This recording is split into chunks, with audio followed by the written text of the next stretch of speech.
ఒక ఎండటి మధ్యాహ్నం రోడ్డుపై జనాలు నడుస్తున్నారు. కార్లు వెళ్తున్నాయి. పక్కనే చెట్లు ఊగుతున్నాయి.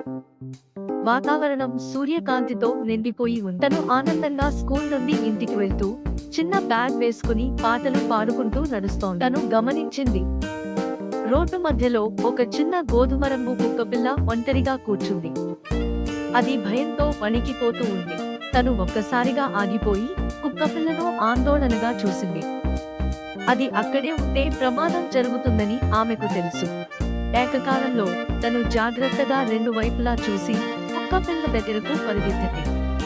తను కుక్కపిల్ల దగ్గరికి చేరుకుని దాన్ని సున్నితంగా చేతుల్లోకి ఎత్తుకుంది. కుక్కపిల్ల కృతజ్ఞతగా ఆమెను చూస్తూ తోక ఊపింది. తను కుక్కపిల్లను రోడ్డు పక్కన చెట్టు నీడలో సురక్షితంగా కూర్చోబెట్టింది. తను తన బాటిల్ తీసి ఊటలో కొద్దిగా నీళ్లు పోసి కుక్కపిల్లకు ఇచ్చింది. కుక్కపిల్ల ఆనందంగా తోక ఊపుతూ తనకు ధన్యవాదంగా తను సంతోషంగా చిరునవ్వుతో కూర్చుంది. కుక్కపిల్ల కూడా ఆమె పక్కన మనకు సాధ్యమైనప్పుడు సహాయం చేయాలి.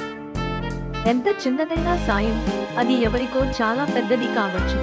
ఈ స్టోరీ నచ్చితే లైక్ చేయండి, షేర్ చేయండి, సబ్స్క్రైబ్ చేయండి.